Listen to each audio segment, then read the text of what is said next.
ចិត្តសាស្ត្របំបីបំបាក់ផ្ទៃក្នុងរបស់ស្ត្រីលាក់មុខចំនួន30ឃ្លាដែលអ្នកទាំងអស់គ្នាត្រូវតែដឹង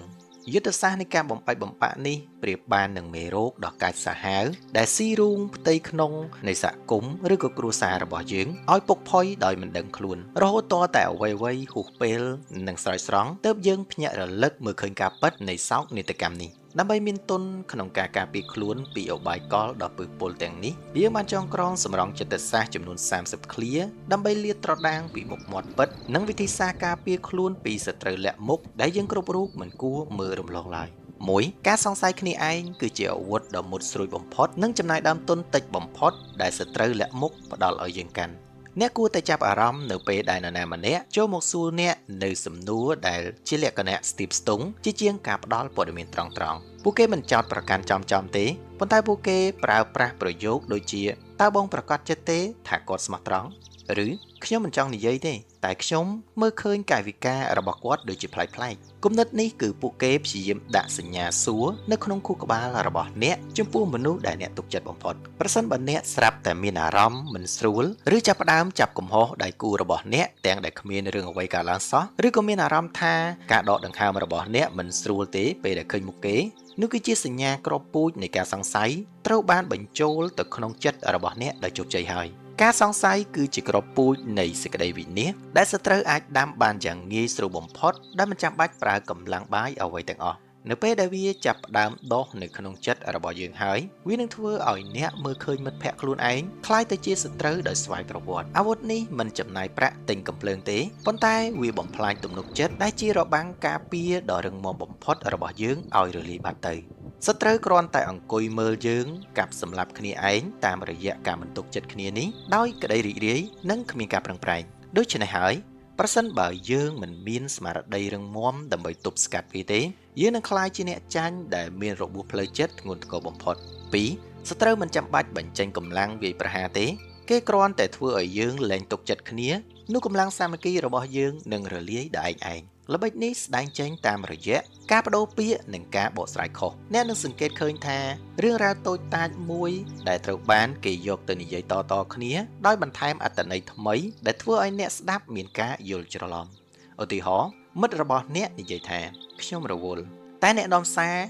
រទៅប្រាប់អ្នកថាគេមិនចង់ជួបអ្នកវិធីសម្គាល់គឺនៅពេលដែលអ្នកមានអារម្មណ៍ថាទំនាក់ទំនងរបស់អ្នកចាប់ផ្ដើមចុះត្រជាក់ភ្លាមឬដៃគូរបស់អ្នកមានការប្រតិកម្មការពារខ្លួនហួសហេតុទាំងដែលអ្នកមិនទាន់បានធ្វើអ្វីសោះសត្រូវនៅទីនេះតែងតែដើរតួជាអ្នកនាំសារដ៏ស្មោះត្រង់ដែលពំនាំរឿងអវិជ្ជមានមករាយការណ៍ប្រាប់អ្នកជានិច្ចជាងនាំរឿងល្អមកប្រាប់អ្នកសត្រូវដែលមានភាពឆ្លៀសវៃមិនដែលជ្រើសរើសយកការវាយប្រហារចំដែលធ្វើឲ្យយើងដឹងខ្លួននិងបានត្រៀមខ្លួនតស៊ូការពារនោះទេពួកគេជ្រើសរើសយកវិធីសាស្ត្រកាត់ផ្ដាច់សរសៃឈាមនៃការសាមគ្គីគឺការធ្វើឲ្យយើងបាត់បង់ទំនុកចិត្តទៅលើគ្នាទៅវិញទៅមកជាលំដាប់នៅពេលដែលទំនុកចិត្តត្រូវបានបំផ្លាញកម្លាំងដែលធ្លាប់តែរួបរวมគ្នាប្រែក្លាយទៅជាកម្លាំងដែលប្រឆាំងគ្នាឯងវិញយ៉ាងសាហាវពួកគេទុកឲ្យយើងបំផ្លាញគ្នាឯងពីខាងក្នុងខណៈពេលដែលពួកគេរក្សាដៃរបស់ពួកគេឲ្យនៅស្អាតនិងមើលទៅដូចជាអ្នកល្អភាពបរាជ័យនេះនឹងកើតឡើងយ៉ាងស្ងៀមស្ងាត់បំផុត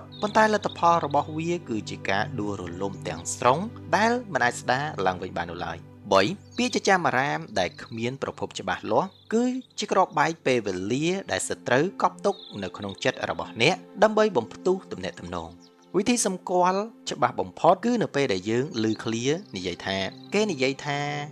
ឬខ្ញុំឮគេថា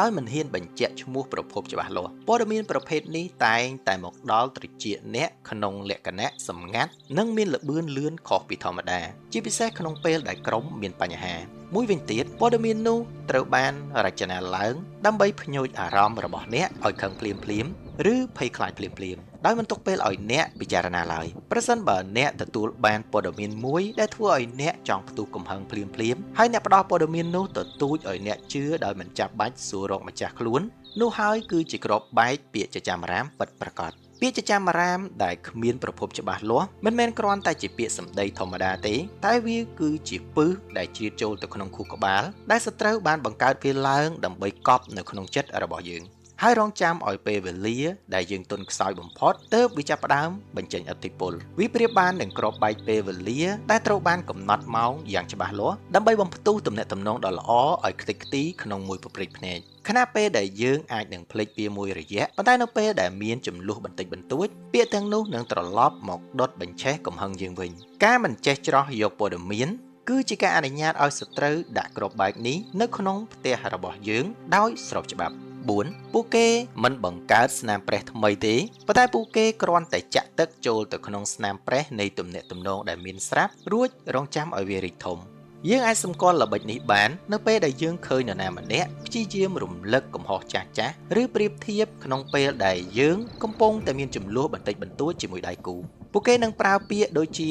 ឃើញទេខ្ញុំប្រាប់ហើយថាគាត់មិនការចរិតទេឬបើជាខ្ញុំវិញខ្ញុំមិនទ្រាំបែបនេះទេសកម្មភាពរបស់ពួកគេគឺមិនមែនជួយរកដំណោះស្រាយទេតែជាការផ្ដល់ហេតុផលបន្ថែមដើម្បីឲ្យអ្នកកាន់តែខឹងនិងមានអារម្មណ៍ថាខ្លួនឯងត្រូវបានគេធ្វើបាបប្រសិនបើអ្នកមាននរណាម្នាក់ព្យាយាមញែកអ្នកឲ្យនៅដាច់ដライពីគូចំនួនដើម្បីកុំឲ្យអ្នកទាំងពីរបាននិយាយគ្នាសម្រុះសម្រួលគ្នានោះនេះគឺជាសញ្ញាដែលបង្ហាញថាគេកំពុងតែរុញឲ្យអ្នកចាក់ទឹកចូលទៅក្នុងស្នាមប្រេះហើយសត្រូវលាក់មុខដែលមានភ្នែកមុតស្រួចក្នុងការស្វែងរកចំណុចខ្វែងគំនិតតូចតាចដែលយើងតែងតែមើលរំលងនៅក្នុងក្រុមនោះពួកគេមិនចាំបាច់បង្កើតបញ្ហាថ្មីទេពួកគេគ្រាន់តែចាក់បន្ថែមនៅពាក្យពេចន៍អុចអាលចូលទៅក្នុងស្នាមប្រេះដែលមានស្រាប់ប៉ុណ្ណោះទឹកត្រជាក់ដែលចាក់ចូលទៅក្នុងស្នាមប្រេះនេះនឹងកកហើយរីកមាឌធ្វើឲ្យជញ្ជាំងនៃសាមគ្គីភាពត្រូវបានប្រេះបែកកាន់តែធំឡើងពួកគេអត់ធ្មត់រងចាំមើលលទ្ធផលនៃការបែកបាក់នេះដោយធ្វើពុតជាអ្នកព្យាយាមជួយផ្សះផ្សាពីខាងក្រៅទីបំផុតបញ្ហាតូចមួយដែលគួរតែអាចដោះស្រាយបានវាក៏ប្រែក្លាយទៅជាសង្គ្រាមផ្ទៃក្នុងដែលបំផ្លាញអ្វីៗគ្រប់យ៉ាង5ការសាបព្រោះការសង្ស័យគឺងាយស្រួលជាងការកសាងទំនុកចិត្ត100ដងហើយសត្រូវគឺដឹងពីចំណុចនេះច្បាស់ណាស់ល្បិចនេះគឺគេបង្កើតនៅស្តង់ដារ2ក្នុងការវិនិច្ឆ័យអ្នកនឹងសង្កេតឃើញថាសត្រូវនឹងលើកយកកំហុសតូចមួយរបស់បុគ្គលម្នាក់មកធ្វើជាប្រធានបទធំដើម្បីលុបបំបាត់គុណសម្បត្តិដែលពួកគេធ្លាប់សាងរាប់ឆ្នាំពួកគេតែងតែទាមទារផុសតាងនៃភាពស្អាតស្អំពីជនរងគ្រោះព្រោះវាជារឿងដែលពិបាករកជាងការដែលទាមទារបង្ហាញពីផុសតាងដែលពួកគេបានធ្វើខុសព្រោះអ្នកដែលអុចអាលនោះពួកគេគ្មានផុសតាងឡើយប្រសិនបើអ្នកឃើញស្ថានភាពមួយដែលមនុស្សម្នាក់ត្រូវបានគេកាត់ទោសដោយគ្រាន់តែពាក្យសម្ដីចោទប្រកាន់តែគ្មានឯកសារឬក៏សាក្សីច្បាស់លាស់ហើយសមាជិកផ្សេងទៀតចាប់ផ្ដើមជឿតាមគ្នាយ៉ាងលឿននោះហើយគឺជាការសាបព្រោះការសង្ស័យកំពុងដំណើរការបានយ៉ាងមានប្រសិទ្ធភាពហើយការកសាងទំនុកចិត្តទាមទារពេលវេលារាប់ឆ្នាំនិងការលះបង់ជាច្រើនប៉ុន្តែការបំផ្លាញវាគឺត្រូវការតែពាក្យកុហកមួយម៉ាត់ប៉ុណ្ណោះសត្រូវយល់ច្បាស់ពីសមាមាត្រនេះណាដូច្នេះពួកគេមិនចំណាយពេលដើម្បីប្រកួតប្រជែងសមត្ថភាពជាមួយនឹងយើងឡើយពួកគេជ្រើសរើសយកផ្លូវកាត់ដោយការសាបព្រោះការសង្ស័យព្រោះវាជាការវិនិយោគតិចតួចបំផុតដែលផ្ដល់ផលចំណេញដ៏មហាសាលពួកគេគ្រាន់តែធ្វើឲ្យយើងមានចិត្តសង្ស័យគ្នាតែបន្តិចអំពើល្អរាប់រយដែលយើងធ្លាប់ធ្វើដាក់គ្នាពីមុនមកនឹងត្រូវលុបបំបាត់អស់ពីការចងចាំនេះហើយគឺជាភាពកាចសាហាវនៃចិត្តសាស្ត្រខ្មៅងងឹតដែលធ្វើឲ្យការសង្ស័យមានឥទ្ធិពលខ្លាំងជាងការពិតជាក់ស្ដែង6សត្រូវដែលគួរឲ្យខ្លាចបំផុតមិនមែនជាអ្នកកាន់កំបិតឈរនៅមុខយើងទេតែជាអ្នកដើរតួជាមិត្តល្អហើយចាំអុចអាលពីក្រោយខ្នងអ្នកកាន់កំបិតនៅខាងមុខគឺធ្វើឲ្យយើងភ័យខ្លាចនិងមានការប្រុងប្រយ័ត្នប៉ុន្តែអ្នកដែលឈរពីក្រោយខ្នងយើងវិញក្នុងនាមជាមិត្តនោះគឺធ្វើឲ្យយើងធ្វេសប្រហែសទាំងស្រុងសត្រូវប្រភេទនេះមានគ្រោះថ្នាក់បំផុតព្រោះពួកគេដឹងពីចំណុចខ្សោយនិងអាចកំបាំងរបស់យើងគ្រប់យ៉ាងពួកគេប្រើប្រាស់ព័ត៌មានដែលយើងផ្ដល់ឲ្យដោយសេចក្តីទុកចិត្តដើម្បីយកមកចាក់សម្លាប់យើងវិញនៅពេលដែលយើងមិនបានត្រៀមខ្លួនស្នាមញញឹមរបស់ពួកគេគឺជាការបន្លំភ្នែកដើម្បីបិទបាំងនៅចិត្តដែលពោពេញទៅដោយការច្រណែននិង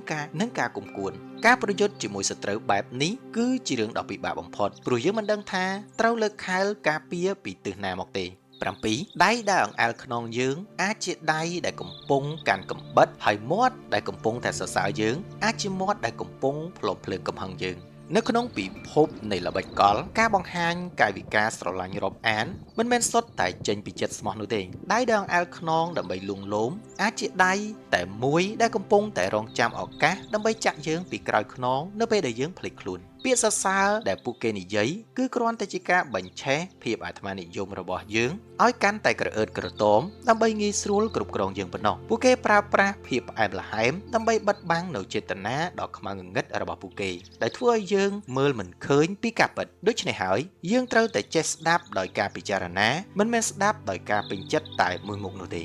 8សត្រូវលាក់មុខតែងតែប្រើប្រាស់ភាពស្មោះត្រង់คล้ายៗដើម្បីទិញទឹកចិត្តយើងមុននឹងប្រើប្រាស់យើងឲ្យវាយប្រហារគ្នាឯងភាពស្មោះត្រង់คล้ายៗគឺជាការវិនិយោគដំបូងដែលសត្រូវបានចំណាយដើម្បីទទួលយកការទុកចិត្តពីយើងនៅពេលដែលពួកគេទទួលបានបេះដូងយើងហើយពួកគេនឹងចាប់ផ្ដើមប្រើប្រាស់យើងជាឧបករណ៍ដើម្បីវាយប្រហារសមាជិកផ្សេងៗទៀតយើងនឹងក្លាយជាកូនអុកដែលពួកគេបញ្ជាឲ្យដើរតាមផែនការដោយគិតថាយើងកំពុងតែការពារយុត្តិធម៌ទាំងដែលតាមពិតយើងកំពុងតែការពារផលប្រយោជន៍របស់សត្រូវពួកគេនឹងធ្វើឲ្យយើងមានអារម្មណ៍ថាមានតែពួកគេទេដែលយល់ពីចិត្តយើងខណៈដែលបងប្អូនយើងប្រែក្លាយទៅជាសត្រូវប្រែក្លាយជាមនុស្សអាក្រក់នៅក្នុងចិត្តរបស់យើងទៅវិញនេះគឺជាយុទ្ធសាស្ត្របំបីបំបាក់ដ៏មានប្រសិទ្ធភាពបំផុតដែលធ្វើឲ្យជនរងគ្រោះក្លាយជាជនដៃដល់9ភាពស្ងៀមស្ងាត់របស់សត្រូវមិនមែនមានន័យថាគេឈប់នោះទេតែគេកំពុងតែបង្រៀនឲ្យយើងខំគ្នាឯងតាមរយៈភាពវឹកវរអ្នកគួរតែចាប់អារម្មណ៍ទៅលើអ្នកដែលប្រកាសខ្លួនថាជាអ្នកអព្យាក្រឹតឬជាអ្នកដែលមិនចង់ពាក់ព័ន្ធក្នុងពេលដែលក្រុមទាំងមូលកំពុងតែត្រូវការដំណោះស្រាយជាចាំបាច់ភាពស្ងៀមស្ងាត់របស់ពួកគេមិនមែនកើតចេញពីការដែលមិនដឹងរឿងទេប៉ុន្តែពួកគេកំពុងតែប្រើវាដើម្បីទុកពេលឲ្យចំនួនរីកធំធាត់ដោយគ្មានការអន្តរាគមន៍សញ្ញាដ៏គួរឲ្យសង្ស័យគឺពួកគេតែងតែបាត់ខ្លួននៅពេលដែលស្ថានភាពកំពុងតែក្តៅគគុកប៉ុន្តែពួកគេលេចមុខមកវិញភ្លាមៗដើម្បីកេងចំណេញឬធ្វើជាអ្នកសម្របសម្រួលនៅពេលដែលអ្វីៗហិនហោចអស់ពួកគេបដិសេធមិនផ្ដល់ព័ត៌មានសំខាន់ៗដែលអាចជួយដោះស្រាយបញ្ហាបានដោយយកលេសថាខ្លាចខុសឬខ្លាចគេនាំរឿងអេរិយាបថឈរលើភ្នំមើលខ្លាខំគ្នានេះវាបង្ហាញថាពួកគេកំពុងតែរងចាំប្រមូលផលប្រយោជន៍ពីភាពវឹកវរដែលបានកើតឡើងនៅពេលដែលយើងឃើញសត្រូវនៅស្ងៀមស្ងាត់កុំអាលត្រេកអរថាពួកគេបានដកថយឬក៏ចុះចាញ់ឲ្យសោះភាពស្ងៀមស្ងាត់នោះគឺជាផ្នែកមួយនៃផែនការដើម្បីទុកឲ្យលំហនៃភាពវឹកវរផ្ទៃក្នុងរបស់យើងដំណើរការដោយខ្លួនឯងប៉ុណ្ណោះ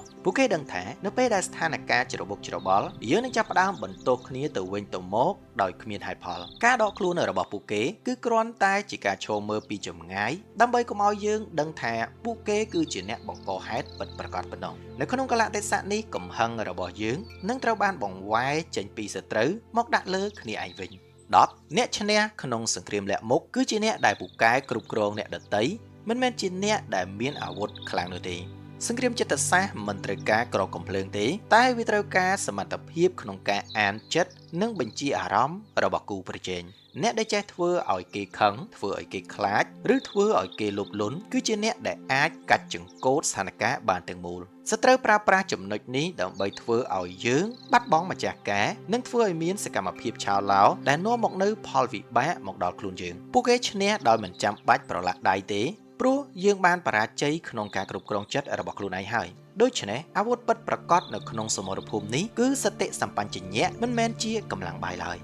11ការប្រើប្រាស់ភាពអាត្មានិយមឬក៏យើងអាចហៅថា ego របស់មនុស្សគឺជាផ្លូវកាត់ដ៏លឿនបំផុតដើម្បីបំបែកបំបាក់ក្រុមដែលរឹងមាំមួយយើងអាចសម្គាល់បាននៅពេលដែលមាននរណាម្នាក់តែងតែព្យាយាមបំបែកយើងចេញពីក្រុមតាមរយៈការលើកដំកើងយើងថាគឺមានតែយើងទេដែលឆ្លាតជាងគេ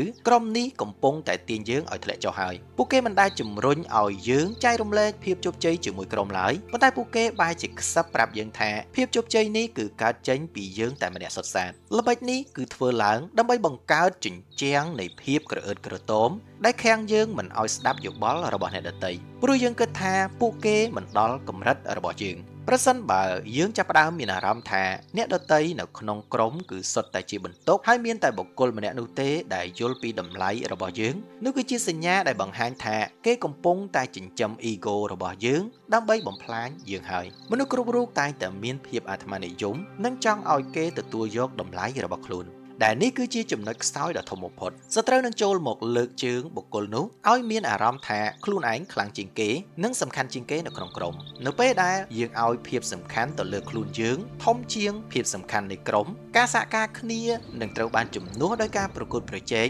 និងការច្រណែនឈ្នានីសសមាជិកដែលធ្លាប់តែជួយគ្នានឹងចាប់ផ្ដើមមើលឃើញគ្នាជាឧបសគ្គក្នុងការដណ្ដើមយកមុខមាត់ការបំបែកបំបាក់តាមរយៈ ego នេះគឺពិបាកនឹងផ្សះផ្សាវិញណាស់ព្រោះវាកើតចេញពីការប្រកាន់ខ្លួនរបស់ម្នាក់ៗ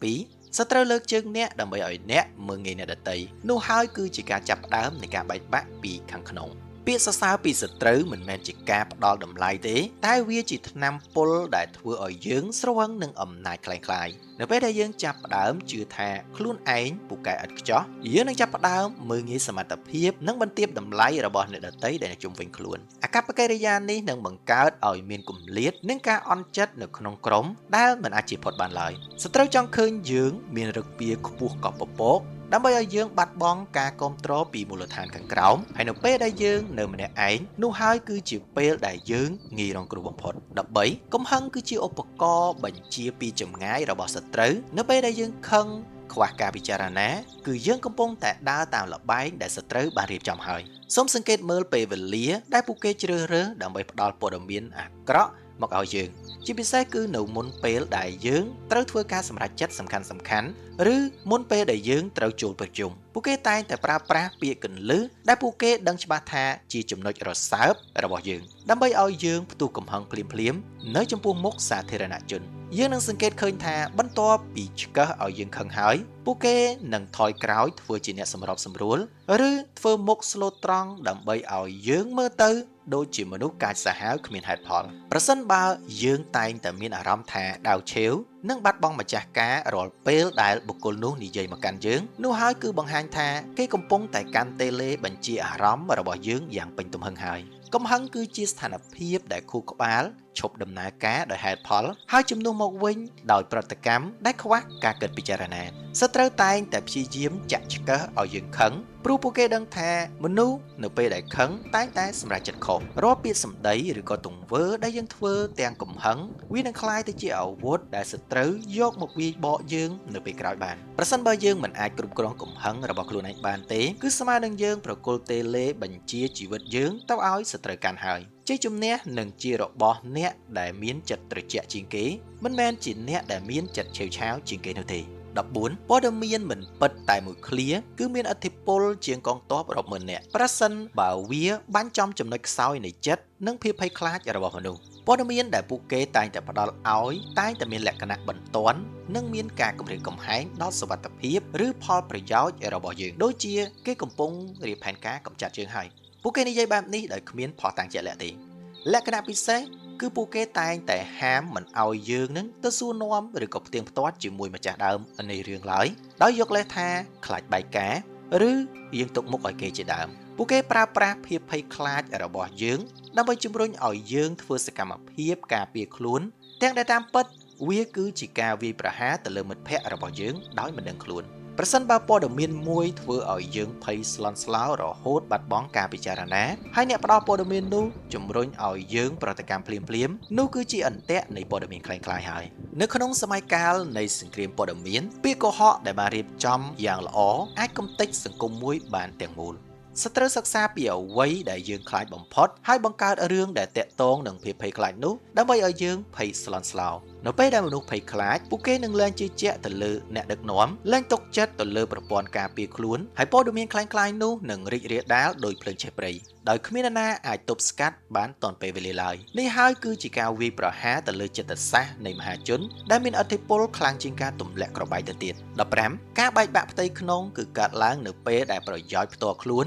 ត្រូវបានសត្រូវជំរុញឲ្យធំជាងប្រយោជន៍រួមនៅពេលដែលពួកគេសួរសំណួរដែលមានបំណងចង់ឲ្យអ្នកមានអារម្មណ៍ថាអ្នកកំពុងតែចាញ់ប្រៀបក្រុមការងារឬអ្នកកំពុងតែចាញ់ប្រៀបស្ថាប័នដែលអ្នកកំពុងតែនៅពួកគេនឹងប្រើពាក្យដូចជាតើបងបានអ្វីមកវិញពីការលះបង់នេះឬក្រុមនេះមិនស័ក្តិសមនឹងការខិតខំរបស់បងទេគេធ្វើបែបនេះដើម្បីឲ្យអ្នកមានចិត្តរីងរានិងគិតតែអំពីខ្លួនឯងពួកគេតែងតែបង្ហាញផ្លូវកាត់ដែលផ្ដល់ផលប្រយោជន៍ដាច់ដោយឡែកមកដល់អ្នកប៉ុន្តែតម្រូវឲ្យអ្នកក្បត់ទំនុកចិត្តក្រុមឬលាក់បាំងព័ត៌មានពីសមាជិកផ្សេងទៀត នៅពេលដែលនរណាម្នាក់ព្យាយាមបញ្ចុះបញ្ចូលអ្នកថាភាពស្មោះត្រង់គឺជាភាពល្ងងខ្លៅ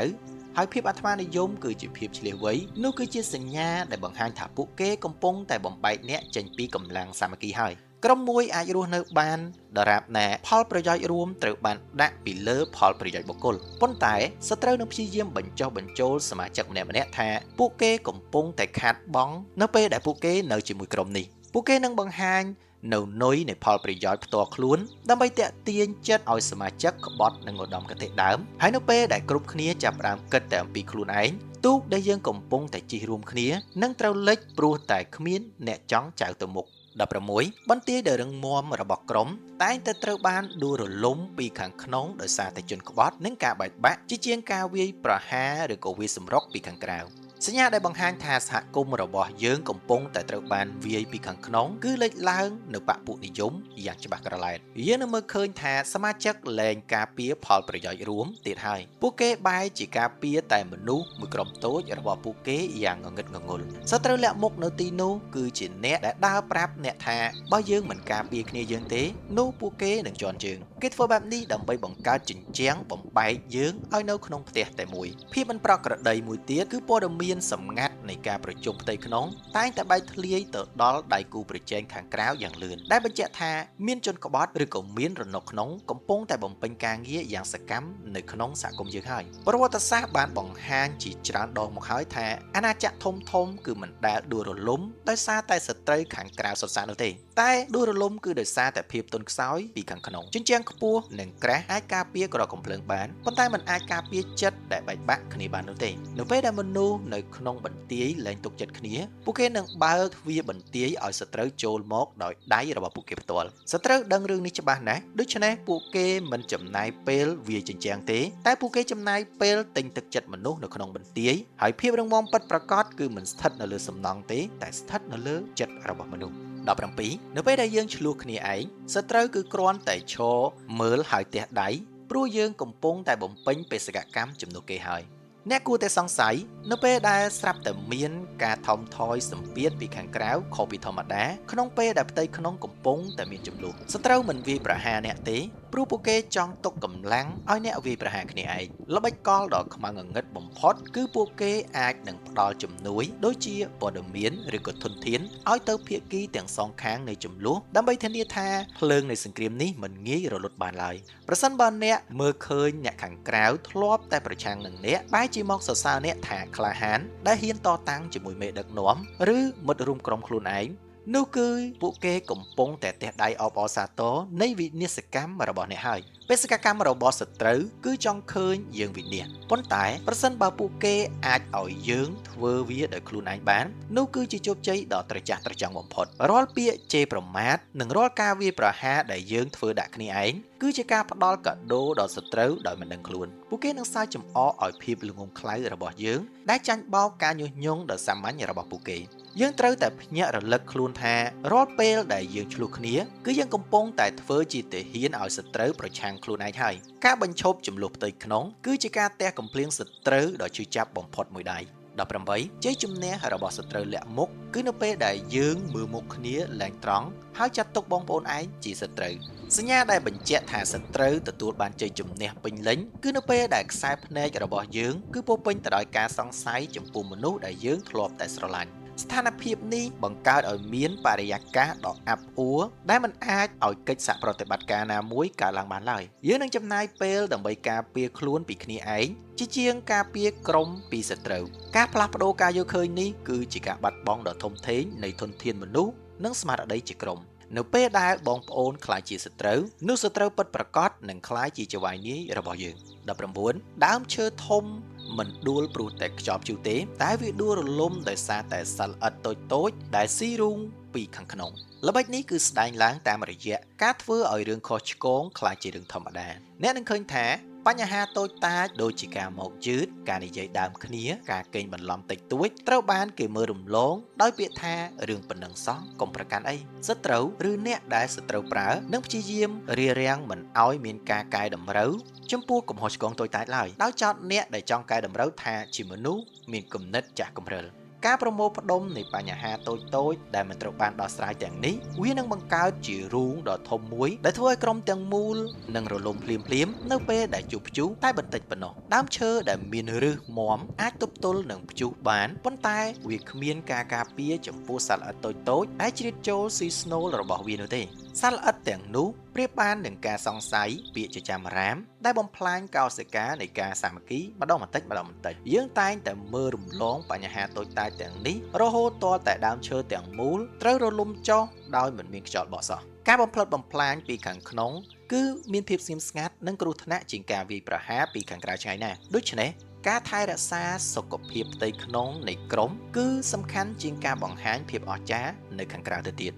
20ចិត្តសាស្ត្រសង្គ្រាមនៃការបំបែកបំបាក់មិនមែនជាការសម្លាប់រាងកាយទេតែវាសម្លាប់ស្មារតីនិងឧត្តមគតិនៃក្រុមទាំងមូលអ្នកអាចសម្គាល់បានតាមរយៈការរីករាលដាលនៃទស្សនៈអវិជ្ជមានចំពោះបេសកកម្មរបស់ក្រុមសមាជិកគឺចាប់ផ្ដើមសួរថាតើយើងខំធ្វើរឿងនេះដើម្បីអ្វីបើគ្មានអ្នកណាឲ្យតម្លៃប៉ុណ្ណឹងឬឧត្តមគតិមិនអាចស៊ីបានទេសត្រូវលាក់មុខនិងព្យាយាមសាបព្រោះគំនិតថាការលះបង់ដើម្បីក្រុមគឺជាភាពល្ងង់ខ្លៅហើយការកើបយកផលប្រយោជន៍ផ្ទាល់ខ្លួនគឺជាភាពឆ្លៀសវៃនៅពេលដែលក្រុមមួយលែងនិយាយអំពីគោលដៅហើយនិយាយតែអំពីផលប្រយោជន៍សុទ្ធសាធនោះគឺមានន័យថាព្រលឹងរបស់ក្រុមយើងបានស្លាប់ហើយគឺរងចាំតែថ្ងៃរាងកាយរលាយតែប៉ុណ្ណោះគោលដៅចុងក្រោយនៃការបំបែកបំបាក់គឺជាការធ្វើឲ្យក្រុមនោះបាត់បង់អត្តសញ្ញាណនិងគោលដៅរួមរបស់ខ្លួននៅពេលដែលស្មារតីក្រុមត្រូវបានសម្លាប់មនុស្សម្នាក់ៗនឹងប្រែក្លាយទៅជាតួអង្គដែលវង្វេងផ្លូវនិងគ្មានកម្លាំងចិត្តរាងកាយអាចនៅរស់ប៉ុន្តែព្រលឹងនៃសាមគ្គីភាពបានស្លាប់បាត់ទៅហើយដែលធ្វើឲ្យក្រុមនោះ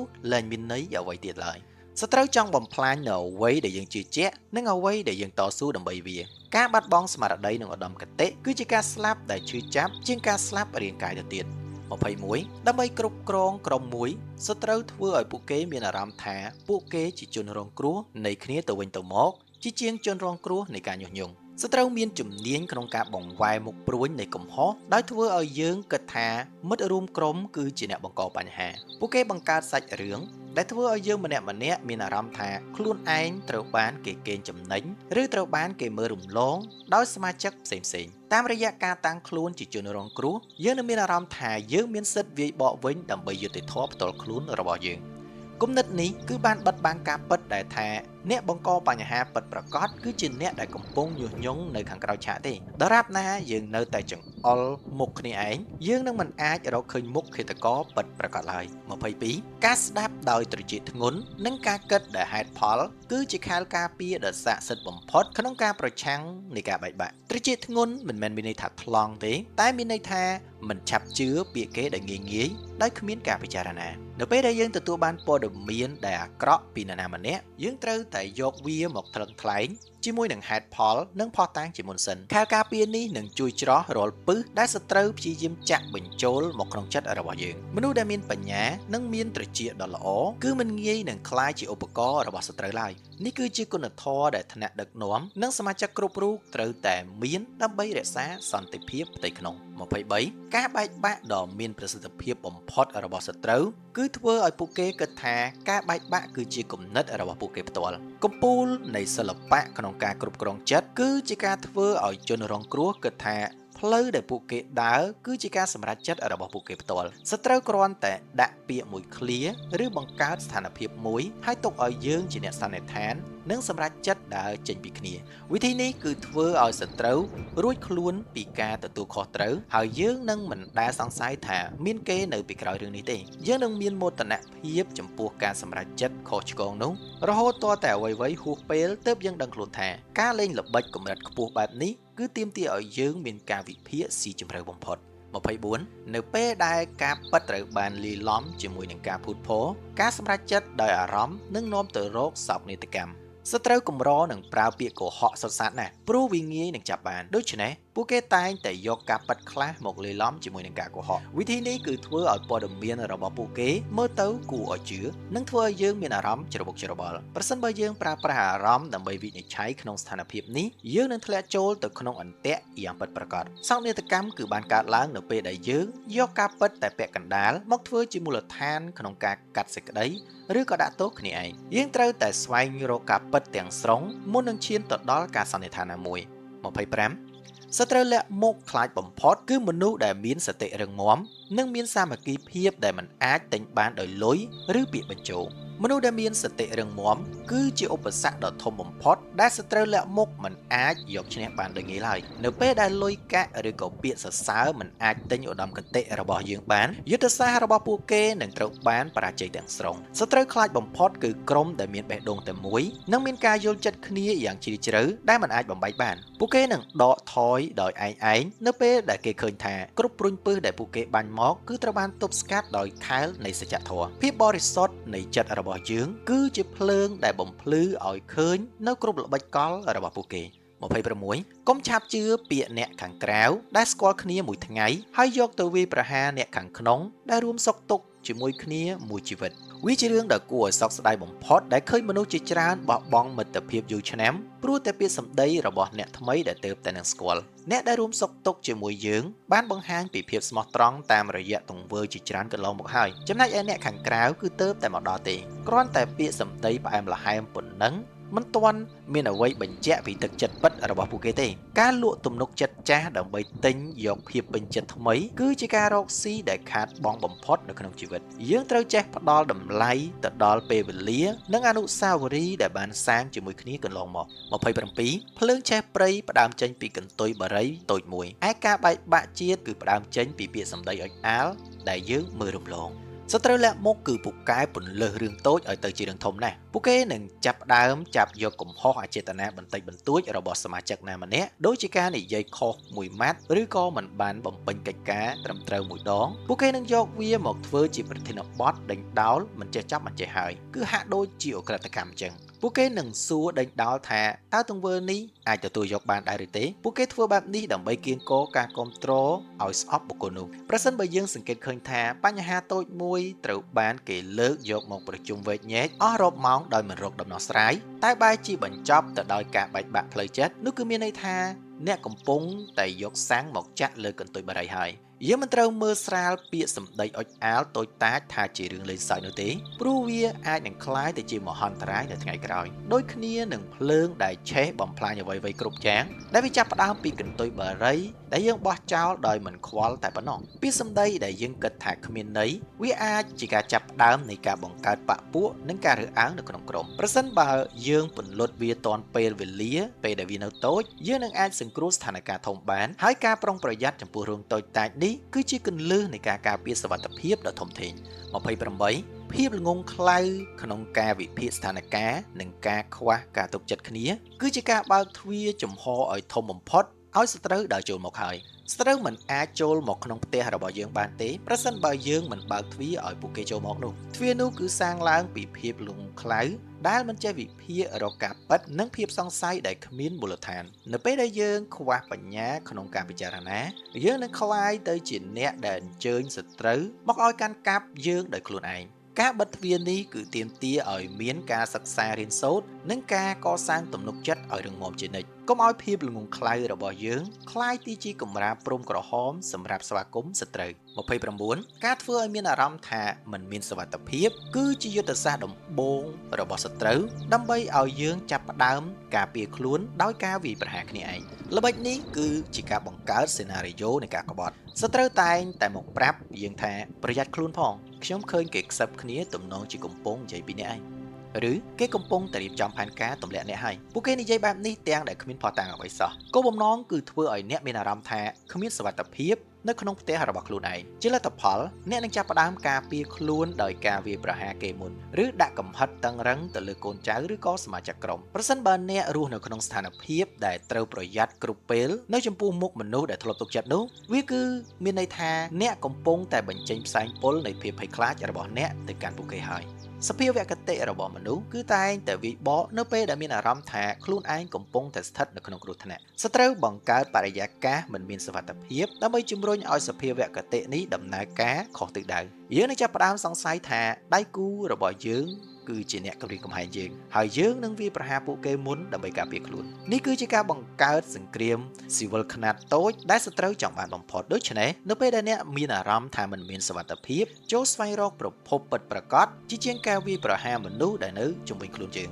30គ្មានសត្រូវណាខ្លាំងជាងការដែលមិនទុកចិត្តគ្នានៅក្នុងគ្រួសារតែមួយនោះទេបើយើងមានភាពរឹងមាំពីខាងក្នុងគ្មានពឹសណាដែលអាចជ្រៀតចូលបានឡើយសញ្ញាចុងក្រោយនេះគឺជាភាពហត់នឿយនៃផ្លូវចិត្តដែលមិនមែនកើតចេញពីការងារទេតែវាកើតចេញនៅពេលដែលក្រុមមួយគឺពោពេញទៅដោយការមិនទុកចិត្តគ្នាហើយយើងសង្កេតឃើញថាប្រជុំ1ម៉ោងនិយាយតែរឿងការងារ10នាទីទេសល់50នាទីទៀតគឺនិយាយតែរឿងការពារខ្លួនបន្ទោសគ្នាទៅវិញទៅមកនិងដោះស្រាយបញ្ហាផ្ទាល់ខ្លួនប៉ុណ្ណោះផលិតភាពការងារពិតប្រាកដធ្លាក់ចុះខណៈពេលដែលរឿងផ្ទាល់ខ្លួនផ្ទៃក្នុងនឹងក៏បានកើនឡើងអ្នកដែលចំណេញបំផុតក្នុងស្ថានភាពនេះគឺជាបុគ្គលដែលពូកែនិយាយតែមិនពូកែធ្វើហើយតែងតែរួចខ្លួនពីការទទួលខុសត្រូវជានិច្ចនោះហើយគឺជាសត្រូវលាក់មុខដែលកំពុងតែរស់នៅយ៉ាងសុខសាន្តទៅលើគំនរបាក់បែកនៃភាពសាមគ្គីរបស់យើងគ្រួសារឬក៏ក្រុមដែលមានភាពសាមគ្គីរឹងមាំប្រៀបដូចជាដុំថ្មមួយដែលគ្មានចន្លោះសម្រាប់ឲ្យទឹកជ្រៀតចូលបានឡើយសត្រូវអាចដើរនៅជុំវិញយើងបានអាចស្រែកគំរាមយើងបានប៉ុន្តែពួកគេមិនអាចធ្វើអ្វីយើងបានទេដរាបណាយើងនៅកាន់ដៃគ្នាជាប់នោះពឹសរបស់សត្រូវមានប្រសិទ្ធភាពតែនៅពេលណាដែលវាប៉ះជាមួយនឹងឈាមដែលចេញពីមុខរបួសនៃការបែកបាក់របស់យើងប៉ុណ្ណោះដូច្នេះការរក្សាផ្ទៃក្នុងរបស់យើងឲ្យស្អាតស្អំនិងរឹងមាំគឺជាជ័យជំនះពិតប្រាកដនិងយូរអង្វែងបំផុតចូលកុំខ្លាចសត្រូវខាងក្រៅតែចូលខ្លាចការបាត់បង់សាមគ្គីផ្ទៃក្នុងរបស់យើងអរគុណសម្រាប់ការទស្សនាជួបគ្នានៅវីដេអូក្រោយសូមជម្រាបលា